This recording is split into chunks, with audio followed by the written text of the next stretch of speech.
저희들이 Radical Encounters라는 시리즈로 말씀을 지금 나누고 있습니다. 지난주에 Radical New 뭐 했죠? 기억나세요 혹시? 네? Beginning. 예. 새로운 삶의 시작이죠. 새로운 사명과 함께 삶을 새롭게 시작하는 사흘의 모습을 저희들이 공부했습니다. 여러분들 운전을 하시다 보면은 우리 운전자가 아무리 시력이 좋고 운전 실력이 뛰어나도 우리가 볼 수 없는 곳이 있는 거 아시죠? 우리가 볼 수 없는 곳, blind spot이라고 그러죠. blind spot. 사각지대라고 우리 한국말로는 번역을 했더라고요. 이 사각지대는 이제 우리가 보면은 이 백밀러나 아니면 사이드 밀러를 통해서 볼 수 없는 영역이에요.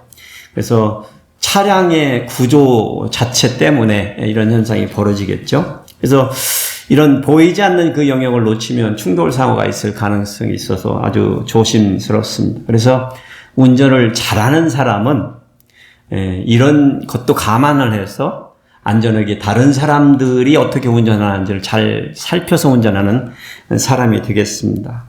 그리고 오늘 설교의 키워드가 뭐라고요? 사각지대, blind spot. 뭐 이거는 운전에 대한 얘기지만 사실은 우리가 세상을 살다 보면은 우리가 가지고 있는 blind spot이 있다는 거, 우리의 생각의 한계죠. 우리가 뭐 시각으로만 한계가 있는 게 아니라 우리가 느끼고 우리가 알고 우리가 생각하는 그 모든 면에 있어서도 내가 본다고 생각하는 것, 내가 안다고 생각하는 것, 그런 것들이 옳다고 단정 짓는 것들이 어쩐 경우에는 내가 볼 수 없어서 이런 결론을 내리지 않는가 하는 생각을 해봐야 됩니다. 왜냐하면 그렇게 우리의 삶 속에 늘 그런 맹점이 있다라는 거예요. 그러니까 블라인드 스폿이 누구에게나 다 있다는 것을 어떻게 하셔야 된다고요? 인정하셔야 된다고. 저희가 나이를 먹어가면서 운전하다가 가끔 이렇게 놀래는 게 그거거든요. 젊었을 때는 다 보고 운전을 잘했던 것 같은데 요즘에 가끔 나도 모르게 못 보던 차가 갑자기 나타나요. 이렇게 레인 체인지를 하려고 하는데 분명히 거기 차가 없었는데 기적이 벌어지고 있어요. 차가 딱 옆에 있는 거예요. 분명히 없었는데. 이런 현상들이 벌어져요. 그러니까 우리가 생각해서 이게 볼 수 있다라는 것, 내가 맞다라고 생각하는 것들이 아닐 수도 있다는 생각을 우리가 겸손하게 하기 시작해야 된다는 거예요. 오늘 본문에서 사도행전의 11장에서 나오는 유대인들의 교회, 예루살렘의 교회에서 성도들이 가지고 있었던 그런 사각지대가 있었습니다. 과연 그들은 이 블라인드 스팟을 사실은 그들이 수천 년을 거쳐서 내려온 율법이라는 테두리 안에서 바라보았던 그들의 시각 안에 갇혀있는 사각지대였어요. 블라인드 스팟이었어요. 그래서 그들이 어떻게 그러한 곳으로부터 빠져나올 수 있는, 해방될 수 있는 그런 뉴 사이트, 새로운 시각을 얻게 되었는지, 갖게 되었는지를 배워보려고 합니다. 오늘의 말씀은요, 11장 1절에서 26절까지지만 17절 많은 구절이 좀 짧아가지고 읽겠습니다. 오늘 나는 기쁜 마음으로 예배에 나왔다 하시는 분이 또 먼저 읽으시고, 그 다음에 나는 예배에 대한 어떤 말씀에 대한 기대, 모든 것에 대한 기대를 갖고 나왔다 하시는 분이 두 번째 읽으시겠습니다. 나는 둘 다다 하면 다 읽으시면 되겠습니다. 시작. 유대에 있는 사도들과 형제들이 이방인들도 하나님의 말씀을 받았다 함을 들었더니 베드로가 예루살렘에 올라갔을 때 할례자들이 비난하여 이르되 네가 무할례자의 집에 들어가 함께 먹었다 하니 베드로가 그들에게 이 일을 차례로 설명하여 이르되 내가 욥바시에서 기도할 때에 황홀한 중에 환상을 보니 큰 보자기 같은 그릇이 내 귀에 매여 하늘로부터 내려 내 앞에까지 드리워지거늘 이것을 주목하여 보니 땅에 네 발 가진 것과 들짐승과 기는 것과 공중에 나는 것들이 보이더라. 또 들으니 소리 있어 내게 이르되 베드로야 일어나 잡아 먹으라 하거늘 내가 이르되 주님 그럴 수 없나이다. 속되거나 깨끗하지 아니한 것은 결코 내 입에 들어간 일이 없나이다 하니 또 하늘로부터 두 번째 소리 있어 내게 이르되 하나님이 깨끗하게 하신 것을 네가 속되다 하고 하지 말라 하더라. 이런 일이 3번 있은 후에 모든 것이 다시 하늘로 끌려 올라가더라. 마침 3사람이 내가 유숙한 집 앞에 서 있으니 가이사랴에서 내게로 보낸 사람이라. 성령이 내게 명하사 아무 의심 말고 함께 가라 하심에 이 6 형제도 나와 함께 가서 그 사람의 집에 들어가니 그가 우리에게 말하기를 천사가 내 집에 서서 말하되 네가 사람을 요빠에 보내어 베드로라 하는 시몬을 청하라. 그가 너와 네 온 집의 구원 받을 말씀을 내게 이르리라 함을 보았다 하거늘 내가 말을 시작할 때 성령이 그들에게 임하시기를 처음 우리에게 하신 것과 같이 하는지라. 내가 주의 말씀에 요한은 물로 침례를 베풀었으나 너희는 성령으로 침례를 받으리라 하신 것이 생각나노라. 아멘. 한 절이 더 있습니다. 같이 읽으시겠습니다. 그런즉 하나님이 우리가 주 예수 그리스도를 믿을 때 주신 것과 같은 선물을 그들에게도 주셨으니 내가 누구이기에 하나님을 능히 맡겠느냐 하더라. 아멘. 제가 한 절을 뺄까 말까 고민하던 것이 뺀 걸로 또 언뜻 생각을 해버렸습니다. 이렇다니까요. 오늘 본문의 말씀은 예루살렘 교회에 들려온 어떤 한 소문 때문에 벌어진 상황입니다. 이 소문을 어떻게 도대체 이런 일이 벌어졌는지 이 진상을 규명하고자 예루살렘 교회 사람들이 모인 것 같아요. 베드로 사도가 가이사랴라는 지역에까지 가가지고 고넬료라고 하는 사람, 이방 사람에게 복음을 전하고 그들에게 침례까지도 베풀었다라는 소문을 들은 거예요. 그러니까 그러한 소문을 들은 예루살렘 교회 사람들이 놀라워했어요. 특히 그들 중에는 그러한 소식을 쉽사리 받아들이지 못하고 그거에 대해서 의아하게 생각하는 그룹의 사람들이 있었습니다. 이거를 저자 누가는 헬라자들이라, 할례자들이라라고 표현했습니다. 할례자들. 이들이요, 베드로가 그렇게 한 것에 대해서 반박하는 거죠. 잘못했다라고 생각하고 있었던 거예요. 그래서 네가 무헬라의 집에 들어가 함께 먹었다라고 이렇게 표현한 거예요. 베드로 사도가 율법이 규정하고 있는 바를 어겼다. 율법은 유대인들이 이방인들과 함께 한자리에 앉아서 먹는 것을 금하고 있는데 그리했다라고 율법을 통해서 이 베드로를 정죄하고 나선 것입니다.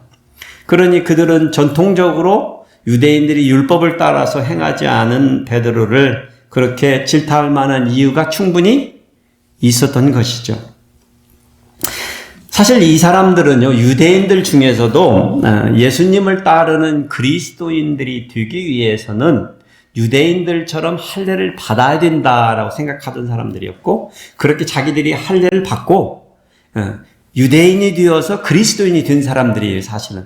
그러니까 이 할례자들은 할례를 받은 모든 유대인들을 말하는 것이라기보다는 그리스도인이면서 그리스도인이 되기 위해서 할례를 받았던 이런 사람들, 할례를 받는 게 아주 중요하다고 생각하는 사람들이 그런 유의 사람이었기 때문에 자기들이 할례를 받은 거에 대해서, 유대인처럼 된 것에 대해서 어떤 우월감이 넘치던 사람이었던 것입니다. 그러니 그들이 자기들이 가지고 있는 이 편견으로 베드로 사도를 향하여서 그들의 어떤 시선입니까? 잘못된 시선으로 그렇게 베드로를 공격했던 것이죠. 그런데 사실은 이 할례자들이 가지고 있는 시선에서만이 이런 것이 가능한 것이 아니라 그 당시에 예루살렘에 있었던 예루살렘의 교회의 대다수의 사람들이 어떻게 했다? 그 모든 것을 받아들이고 수용하고 있었다라는 것을 우리에게 말해주고 있는 것입니다. 대변해주고 있는 것이죠. 그러니까 초대 교회, 예루살렘 교회에 뿌리 박혀 있는 어떤 문제점이에요? 유대인 선호 사상이 깊게 자리 잡고 있는 것을 우리에게 보여주는 것입니다. 과연 이런 상황에서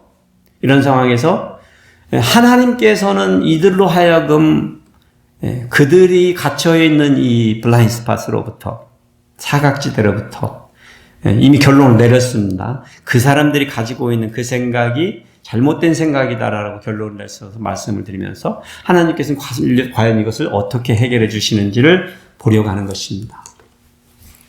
하나님이 가지고 계신 그 뜻이요. 이렇게 보면은 믿음을 초월해서 나타나는데 우리가 언뜻 생각이 하나님은 우리 믿는 자들과의 교제와 함께 하시는 일들을 하고 계실 거라고 어렴풋이 생각하는 거예요. 하나님이 우리와 함께 해주시니까 우리만 그렇게 사랑하시고 우리하고만 그렇게 일을 하실 거라고 착각하는 경향이 우리들에게도 사실 현대 우리 살고 있는 기독교인들에게도 그런 것들이 어렴풋이 있는데 유대인 그리스도인들이 그렇게 생각한 거예요. 믿는 자들에게만 하나님의 뜻이 드러난다고 생각한 거예요. 근데 오늘 본문을 보면서 우리가 배우는 것은 하나님의 뜻은 누구에게도 나타났다는 거예요. 믿지 않는 자에게도, 불신자에게도 하나님의 뜻이 나타났다는 거예요. 이거는 굉장히 중요한 부분입니다. 보편적으로 우리가 보는 것을 볼 때는 그렇죠. 믿는 자들과 함께 하시는 하나님이고, 보는 대로 보면 우리가 믿는 자들과 함께 일하시는 하나님이신데, 근데 우리가 보지 못하는 부분이 있는 게, 믿지 아니하는 사람들하고도 하나님은 소통하고 계시다라는 걸 보여주는 것입니다. 예루살렘 교회의 할례주의자들의 그 강경한 반발로 인하여서 베드로 사도가 어쩔 수 없이 예루살렘 교회 앞에 서서 자기의 입장을 변론하게 된 것 같습니다. 그가 왜 가이사랴라는 곳에 가서 이방인들을 만나고 그런 일들을 했는지를 설명해야 했던 것이죠. 그래서 설명합니다. 베드로 사도가 어떤 한날에 요바해라는 지역에 머물고 있었습니다. 그곳에 제6시에, 그러니까 낮 12시에 사람들은 점심 식사를 준비하느라 바쁜데 자기는 지붕으로 올라가서 기도를 시작했다는 거예요. 근데 자기가 기도하는 중에 황홀한 경지에 빠진 거예요. 그런 중에 환상을 본 거예요. 그 환상 중에 본 것은 큰 보자기가 있는데, 그릇 같은 게 있는데 내 귀퉁이가 끈으로 이렇게 매어가지고 하늘에서 이렇게 쭉 내려오는 거예요.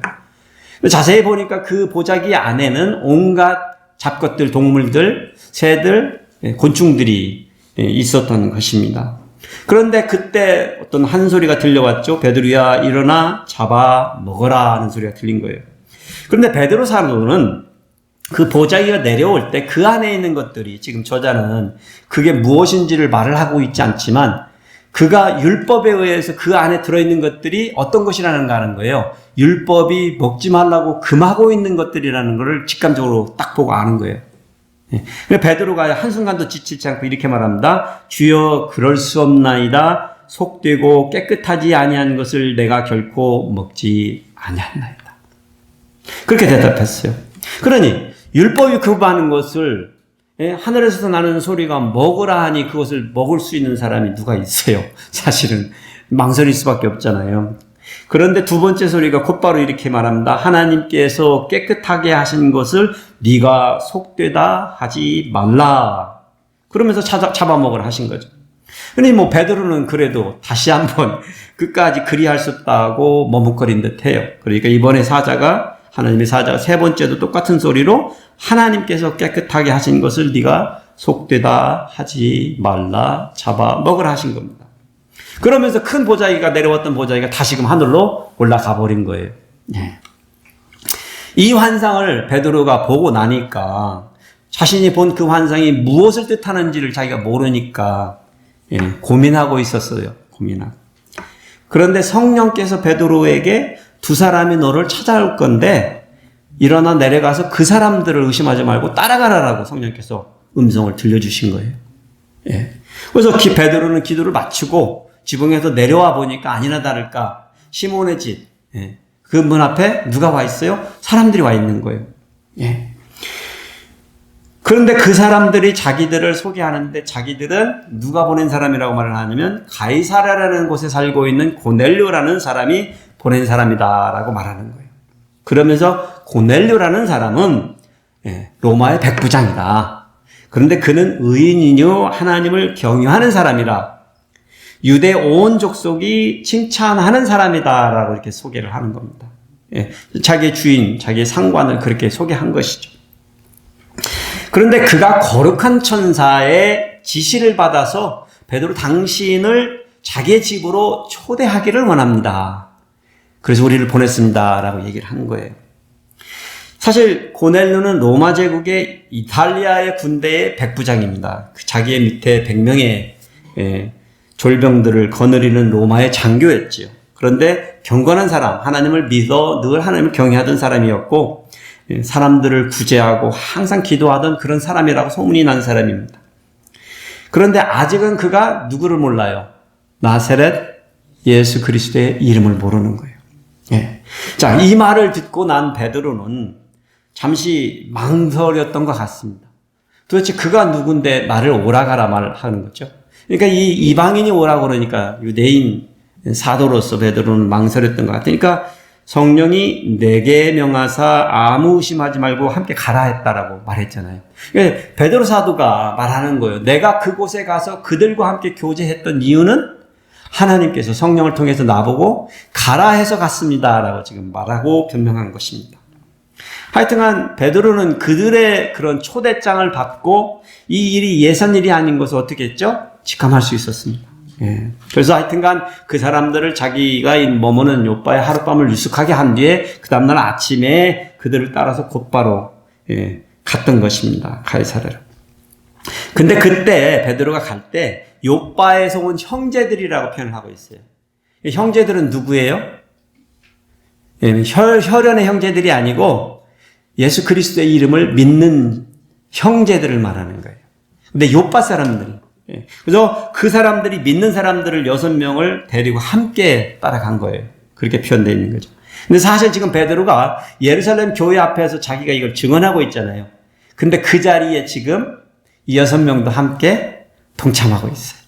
이 6명이 같이 갔었다. 이 6명은 누구예요? 그러니까 베드로에게 일어난 일을 증언해주고 있는 증인들이었던 거예요. 유대인의 전통에 몇 명이면 증인으로 성립이 되죠? 2사람 이상이면. 2사람 이상이 3배니까 충분한 증인들을 확보한 것이죠. 그렇게 예루살렘에 참석하고 있었던 것입니다. 하여튼 그렇게 해서 그 다음날 가이사랴에 도착한 것이 제9시니까 오후 3시입니다.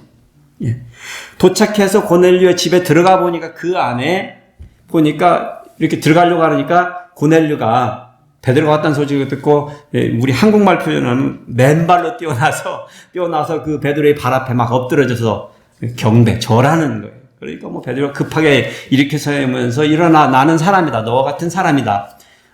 이러지 말라고. 하나님 대하듯이 하지 말라라고 이렇게 세워서 같이 방에 들어갔던 겁니다. 방에 들어가 보니까 고넬료만 있는 줄 알았더니 그 방 안에는 방 가득이 누가 있어요? 고넬료가 초대해 놓은 친척들과 친구들이 방 안에서 가득히 베드로를 기다리고 있었던 거예요. 베드로가 보니까 놀랬잖아요. 이 많은 사람이 그렇게 기다리고 있는 것을 보니까. 그래서 이제 베드로가 얘기합니다. 내가 유대인으로서 이방인과 교제하며 가까이 하는 것이 위법인 줄은 너희도 알거니와. 이거 뭐 물론 유대인들도 알지만 유대인이 아닌 이방인들도 유대인들의 풍습과 율법이 뭘 가르치는지 알기 때문에 그렇게 말하는 거죠. 하나님께서 내게 지시하사 아무도 속되다 하거나 깨끗하지 않다 하지 말라 하시기로 부름을 사용하지 아니하고 왔노라라고 그들에게 말하는 거예요. 베드로 사도 당신이 왜 왔습니까? 라는 그런 생각과 어떤 의심을 가질 사람들에게 말하는 거죠. 내가 유대인이지만 하나님께서 이 속되고 깨끗하지 아니한 것을 지금 여기서는 뭘 향해서 말하고 있는 거예요? 비유하고 있는 거예요. 이방인들. 당신들이 더럽지 않다고, 거룩하지 않다라고 하나님께서 말씀하셔서 지금 내가 여기에 왔노라라고 자기를 말하는 것이죠. 이게 하나님의 뜻이다. 하나님의 뜻이다라고. 그리고 나서 베드로 사도가 고넬료를 보고 말하는 겁니다. 그나저나 당신은 근데 나를 왜 초대했습니까? 라고 물어본 거예요. 그나저나 나는 이래서 왔는데 당신은 왜 나를 초대했습니까? 뭐 당신이 보내신 사람들이 하나님이 사자가 당신을 보냈다고 했는데 자초지종을. 그러니까 고넬료가 자기가 경험한 것을 말해주는 거예요. 예. 그러니까 나흘 전에 제구시에 오셋시에 기도하는 중에 갑자기 빛난 옷을 입은 한 사람이 나타나가지고 고넬료야, 하나님이 네 기도를 들으시고 네 구제를 기억하셨으니 사람을 요빠에 보내어 베드로라 하는 시몬을 청하라. 그가 바닷가 무두장이 시몬의 집에 유숙하느니라 라고 말합니다. 그러니까 고넬료가 기도하는 중에 받은 환상이 뭐예요? 베드로라는 사람을 초청해 오라는데 그가 어디에 살고 있는지까지, 어디에 묵고 있는지까지 얘기해 주는 거예요. 예? 요빠에 있는 피장, 그러니까 가죽을 다루는 사람이죠. 그 시몬이라는 사람의 집에 지금 머물고 있으니 가서 그 사람을 초대해서 데리고 와라 라고 말한 것입니다. 예. 그래서 고넬료는 하나님의 사자가 시키는 대로 하인 둘하고 자기의 군대 후와 군인 하나를 묶어서 세 사람을 그렇게 요빠로 보냈던 것입니다. 그 말을 들은 베드로 사도는 그제서야 이 모든 일이 누구의 뜻인 걸 알아들었어요. 이 일이 모든 것이 하나님의 뜻인 것을 알게 된 거예요. 지금까지 예루살렘 교회 성도들과 유대인들, 그리스도인들은 하나님은 누구의 하나님이에요? 이스라엘의 하나님이에요. 유대인들의 하나님으로만 생각해오는 것이었었어요. 물론 복음을 들은 많은 사람들이 여기저기에서 예수님을 믿고 고백했지만 공개적으로, 공식적으로, 그리고 모든 것이 가시적으로는 여전히 예수 그리스도의 운동은 유대인의 중심으로 흘러가고 있었다라는 것입니다. 오늘 여기서 우리에게 보여지는 그림이 뭡니까? 하나님의 뜻이 하나님의 사자들을 통해서 누구에게도 전해졌다고요? 믿지 않는 고넬료에게도. 그렇게 하나님께서는 역사하셨다는 거예요. 지금 저쪽에 그 무슬림권 지역에 많은 사람들이 지금 예수 그리스도를 믿는 그리스도인들이 되어가고 있습니다. 그런데 그들이 그렇게 예수께로 돌아온 첫 번째 가장 큰 이유가 뭔지 아세요, 여러분? 여러분들이 생각하기에 선교사님들이 이 선교하고 전도 해설을 하고 생각할 것 같은데 그렇지 않습니다. 수많은 사람들이 말하는데 예수님이 꿈에 나타나서 말씀하셨습니다. 한두 건이 아니에요. 하나님께서는 그렇게 세상 사람들 속에서 믿지 않는 사람들과도 소통하신다는 거예요. 그것이 하나님의 뜻이라면. 우리는 이것을 이해해야 돼요. 근데 이러한 일들이 왜 벌어져요? 왜냐하면 이것은 복음의 urgency 때문에 그래요. 복음의 긴박성 때문에, 긴급함 때문에 이런 일들이 벌어지는 거예요. 하나님의 뜻이 뭐예요? 하나님의 뜻은 뭐예요? 세상 모든 사람들이, 우리 모든 사람들이 다 예수 그리스도의 이름을 알고 믿고 그를 영접하여서 영원히 사는 구원을 얻는 거예요. 모든 사람이 하나님의 이름을 부르는 자기의 백성이 되기를 원하시는 거예요. 예. 그래서 세상 모든 곳에서 주의 이름을 부르는 자들이, 그 후손들이, 그 나라들이 세워지는 것을 보기 원하시는 소망이 있기에 그러시네요. 그런데 무슨 문제가 있어요, 우리 교회에? 아니요, 예루살렘 교회에 무슨 문제가 있었다고요? 그들에게 사각지대가 있다는 거예요. 이 복음이, 예수 그리스도의 이름이 마치 자기들에게만 주어진 것처럼 자기들의 우월 사상, 선민 사상에 갇혀가지고 복음이 어떻게 돼 있어요? 갇혀 있다는 거예요. 예루살렘에 막혀 있다는 거예요. 복음이 세상을 향하여 흘러가야 되는데, 네. 나에게 복음이 주어진 것은 나를 위해서요? 그렇죠. 나를 위해서이기도 하죠.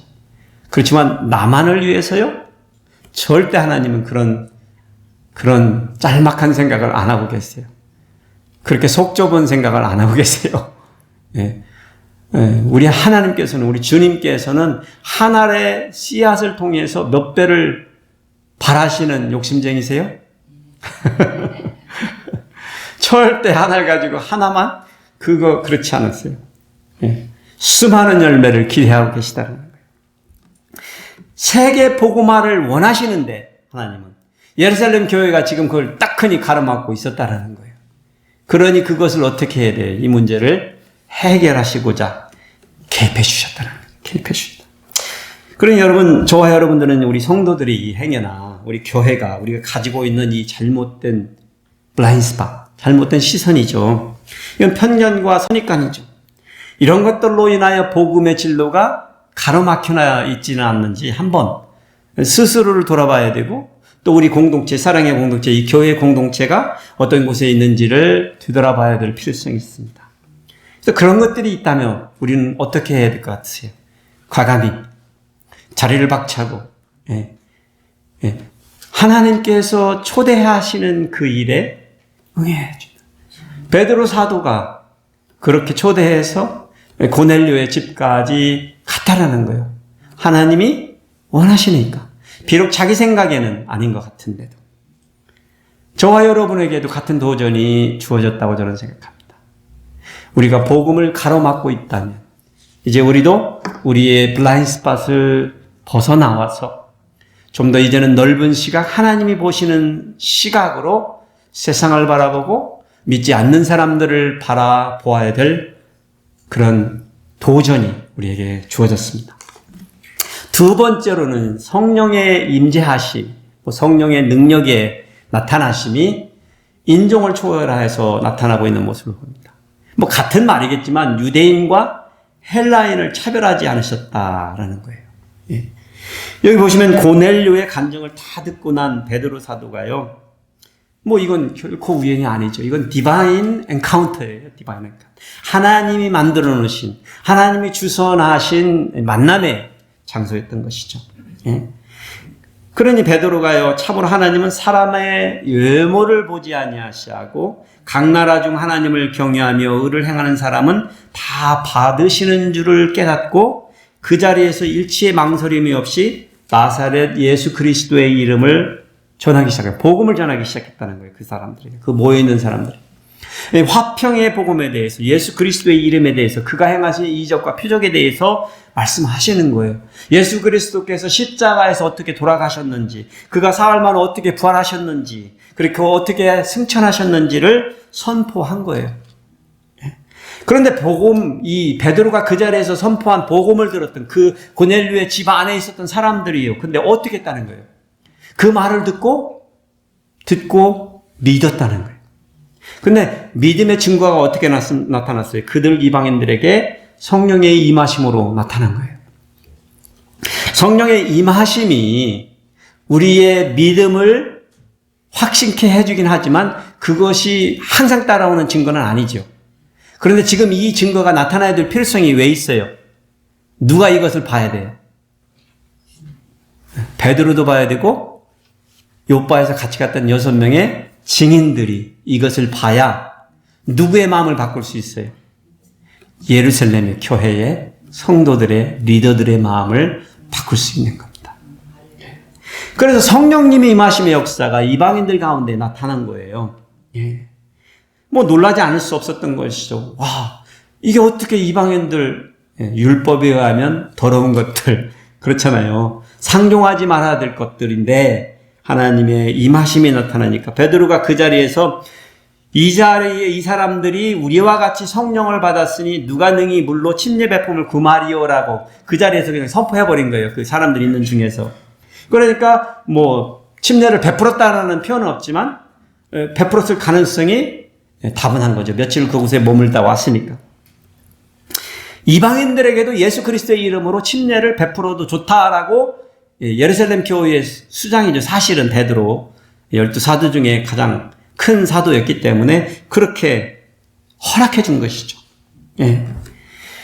그러면서 베드로 사도가요, 이방인들에게 임한 성령님의 그 임하심이 우리들 가운데 임하셨을 때처럼, 이거는 유대인들을 우리를 이렇게 우리 가운데의 편이죠. 그렇게 동일하게 똑같이 나타났다라고 확언하는 거예요. 다른 거 아니냐, 좀 잘못 나타난 거 아니냐. 똑같이 우리 유대인들에게 나타난 것들처럼 똑같이 성령의 역사가 나타나셨다라고 말하면서 이렇게 말합니다. 요한은 물로 침례를 베풀었으나 너희는 성령으로 침례를 받으리라라고 하신 예수님의 말씀이 그때 나는 생각이 나노라. 그 말씀이 성취되는 것임을 내가 깨달았노라 라고 예루살렘 교회 성도들에게, 리더에게 말한 것입니다.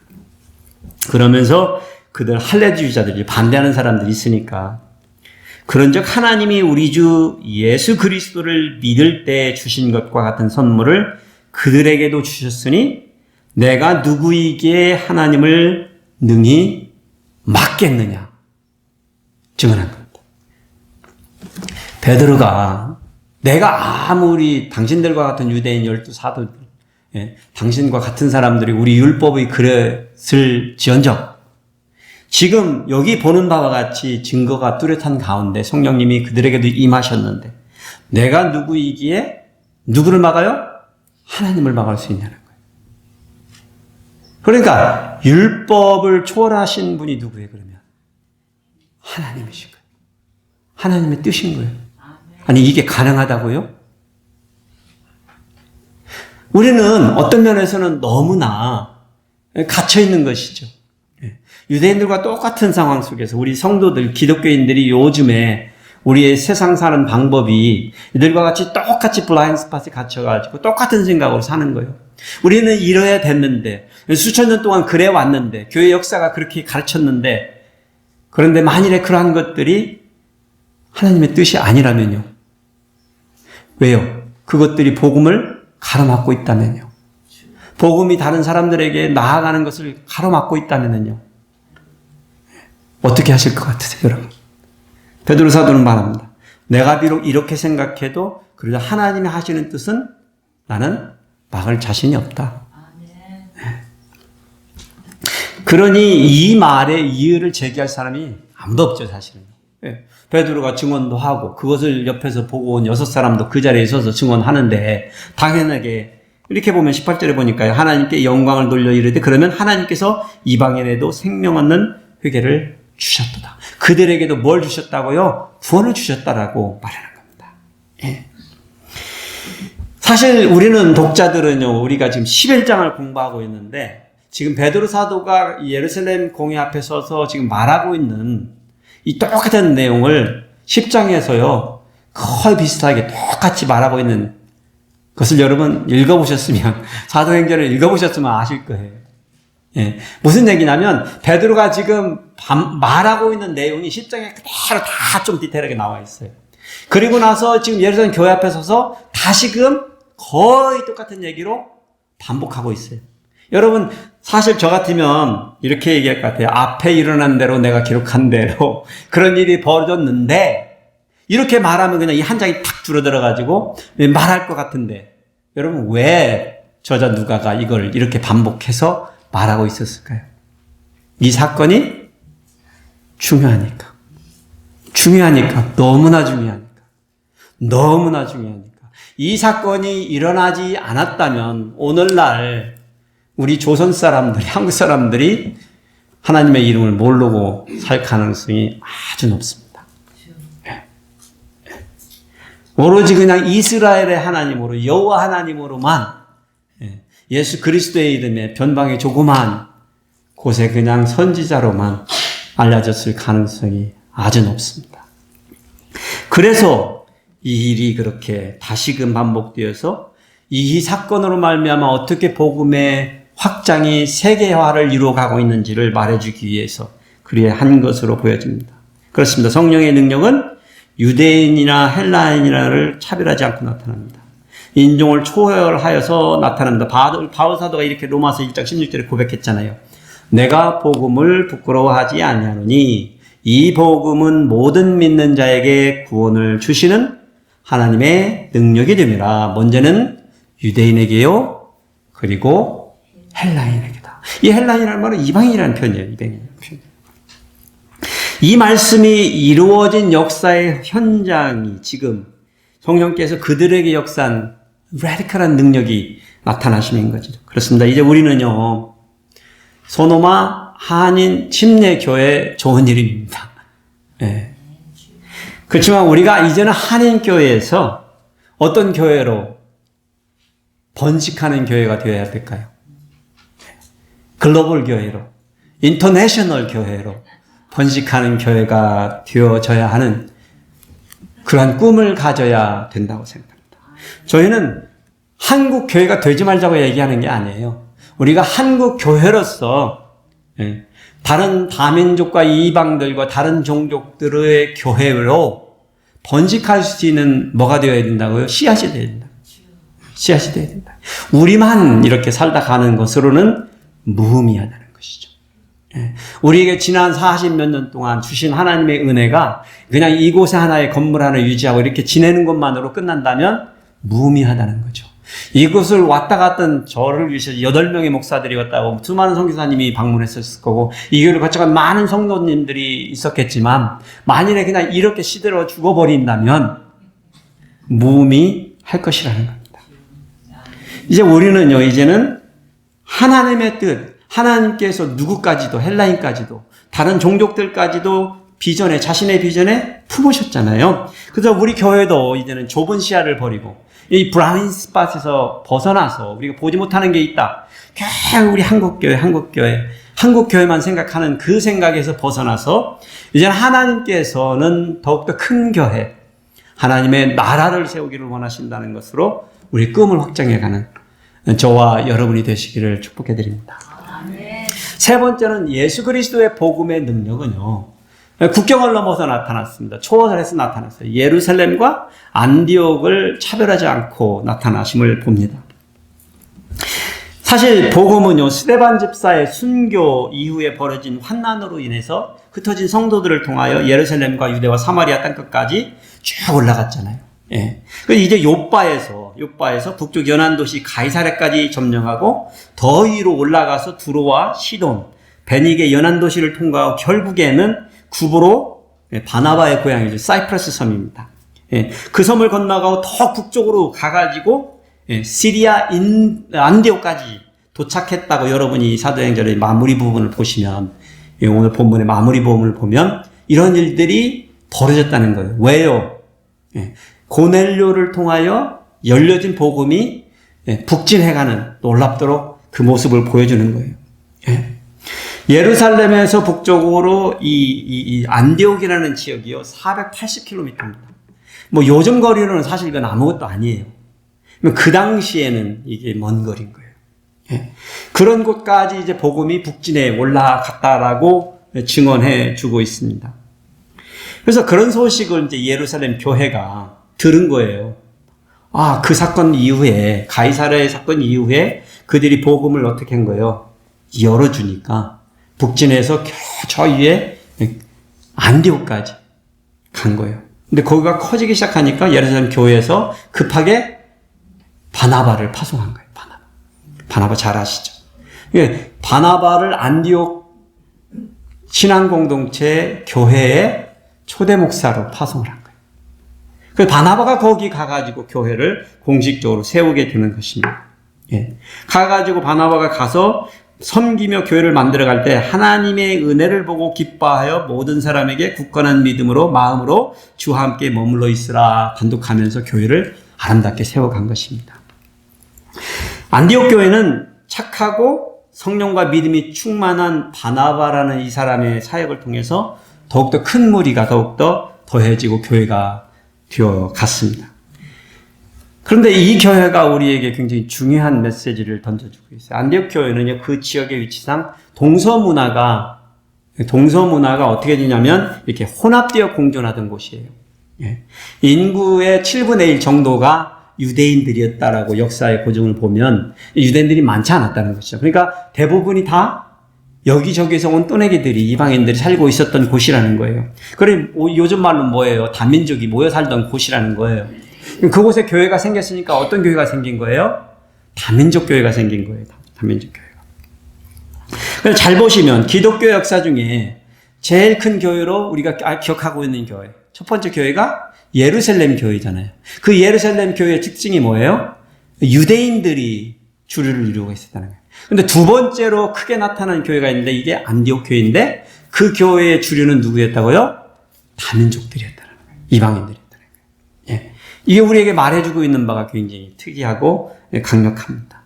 그리고 비로소 이 안디옥 교회의 사역을 통해서 사람들이 안디옥 교회에 모이는 사람들이 믿는 사람들을 세상 사람들이 안디옥이라는 교회 안에 모이는 사람들을 뭐라고 불렀게요, 여러분? 그리스도인이라고 부른 겁니다. 무슨 얘기예요? 예루살렘 교회 사람들은 세상 사람들이 기독교인이라고 부르지 않았어요. The Way라고 그랬어요. The Way, 사실은. 어떤 길을 따르는 자들. 근데 사실은 예수님의 길을 따르는 자들이었죠. 그런데 비로소 안디옥 교회, 다민족 교회가 형성되었을 때 세상 사람들이 그곳에 모인 사람들을 누구라고 그랬어요? 예수 그리스도를 따르는 작은 크라이스트. 크리스천. 그리스도인들. 그리스도를 따르는 무리라라고 누가 불러줬다고요? 세상 사람들이. 교회 안디옥 교회가 자기들을 스스로 이 사인판을 만들어서 붙인 게 아니라는 거예요. 세상 사람들이 저 사람들은 예수 그리스도를 따르는 자들이라고 비로소 인정해 줬다는 거예요. 언제요?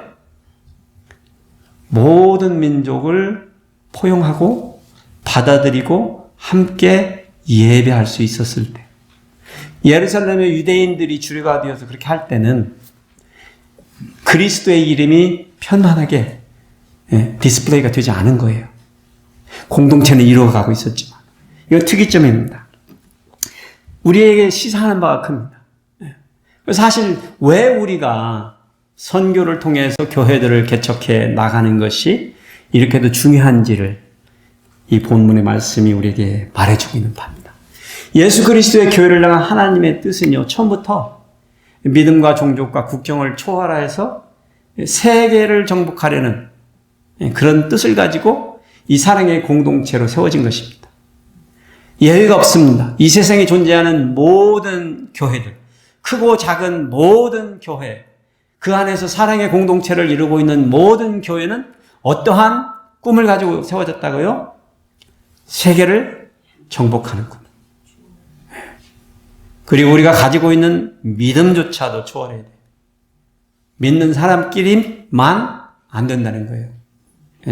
내 민족만 안 된다는 거예요. 여기에서만 안 된다는 거예요. 왜냐하면 그것이 하나님의 뜻이니까. 하나님은 이 뜻을 처음부터 예루살렘과 유대와 사마리아와 땅끝까지 가시기를 원하셨어요. 이게 신약에서 벌어지는 선교의 역사가 아니에요. 아브라함에게 주신 말씀은 들어도 네가 복이 되고 그 복을 통하여 누가 복을 받아요? 열방이 받는다고요. 그리고 아담과 이브를 창조하시고 하나님께서 뭔 일을 맡기셨어요? 정복하라고 그랬잖아요. 정복하라. 이 땅을 정복하라. 왜 이 땅을 정복해? 하나님의 형상을 입은 자들로 하여금 이 땅을 정복하여 다스리도록 하는 게 그게 하나님의 꿈이셨던 거예요. 이게 선교의 비전이고 하나님이 처음부터 가지고 계셨던 세계 복음화의 비전이었던 것입니다. 오늘 우리는요, 고넬료와 베드로의 이 이야기를 통해서 우리가 배우는 한 가지는요, 하나님께서 어떤 모양으로든 절대로 차별하지 아니하셨다는 거예요. 처음부터 그랬다는 거예요. 이거 유대인들이 착각한 거죠. 자신을 알고 영원한 구원의 길을 마련해 놓으셨어요. 그 사실을 전해주기를 원하는 거예요. 그래서 우리 성도들은요, 늘 열린 마음으로 다른 사람, 다른 민족, 다른 종족, 다른 곳에서 온 사람들을 어떻게 해야 돼요? 웰컴하는 사역을 해야 돼요. 저는 가장 강력한 선교의 방법 중에 하나가 가서 만나는 것도 중요한데 그렇게 하려면 시간 들어 돈 들어 어려운데 사실 그냥 온 사람만이라도 제대로 환영하면, 제대로 포용하면 나와 달라도 받아주고 내 생각에 미워도 용서해주고 나하고 안 맞아도 맞춰가는 이 일이 가장 좋은 선교의 방법이라고 생각합니다. 우리와 다른 문화, 다른 종교, 다른 언어를 가진 사람들에게 이제는 우리에게 다가오는 그들을 환영하고 다가갈 필요성이 있습니다. 필요성이 있는 게 아니라 사실은 이것이 우리에게 주어진 사명입니다. 그래서 우리는 우리가 다른 사람들과 다르다는 것을 먼저 인정하고 그 다름이 문제가 아니라 도리어 하나님께서 세계 복음화를 위하여 우리에게 주신 선물일 수도 있다는 생각을 갖고 우리가 익숙치 않은 환경, 그런 이해하지 못하는 어떤 처지에 우리가 놓여 있을 때라도 우리는 인내로 이겨낼 수 있어야 됩니다. 성도가 믿음을 소유한 그 이유가 거기에 있습니다. 그래서 우리는 늘상 우리가 업다운의 인생이 있지만 어떤 때는 불행한 것 같고 어떤 때는 행복한 것 같고 어떤 때는 기쁜 것 같고 어떤 때는 감사한 것 같은데 어떤 때는 너무 힘들고 할 때도 그 상황 가운데서 우리는 늘상 하나님의 뜻을 찾으려는 마음가짐이 있어야 돼요. 행여 나의 처지를 통해서 누군가를 위로하고 나의 아픔을 통해서 누군가를 이해하고 아니면 내가 성공한 것을 통하여 누군가에게 베풀기를 원하시고 내가 아는 것을 통하여 누군가에게 충원할 수 있고 이 나의 모든 조건들이 어쩌면 하나님께서 뜻하시는 바가 하나님이 원하시는 바가 있을 수 있다는 거예요. 그래서 성령께서 우리를 인도하실 때마다 누누이 말씀드리지만 하나님이 여러분의 삶에 개입하시기 시작하시면 하실 것 딱 한 가지밖에 없어요. 그냥 순종하는 거. 예. 베드로서도 고백하잖아요. 내가 누구간데 율법이 그렇다고 그랬고 우리의 전통이 그랬다고 했고 나도 그렇게 믿었지만 하나님이 하시겠다는데 내가 어떻게 할 건가. 이런 생각으로 옆에 사람들, 다른 사람들, 믿지 않는 사람들까지도 받아들일 때 비로소 예수 그리스도의 복음은 그 능력을 드러내는 것을 오늘 본문이 우리들에게 보여주고 가르쳐 주고 있습니다. 그래서 여러분과 저는 예수 그리스도의 복음의 능력을 무시하지 말자는 거예요. 언더마인하지 말자는 거예요. 예수 그리스도의 이름의 복음의 능력은 우리가 생각하는 것보다 더 위대하고 크고 놀랍다는 것입니다. 우리가 비록 작은 교회지만 힘 없는 것 같지만 우리 각 사람 한 사람 한 사람은 예수 그리스도의 핏값으로 세워주신 사람이고 예수 그리스도의 부활하심의 소망으로 우리를 이 땅에 살도록 하신 하나님의 은혜를 입은 자들이라는 거예요. 숫자가 문제가 아닙니다. 그저 그냥 베드로 같은 사람, 고넬료 같은 사람, 스테반 같은 사람, 빌립 집사 같은 사람, 그런 사람들이 비로소 그 물꼬를 트고 오늘날 우리가 알고 있는 이 기독교의 역사를 만들어갔고 또 앞으로도 여러분과 같은 소수의 하나님을 따르기를 소원하는 자들, 예수 그리스도의 제자들이 그리할 것이라는 것을 믿고 확신하시는 여러분들 되시기를 축복해드립니다.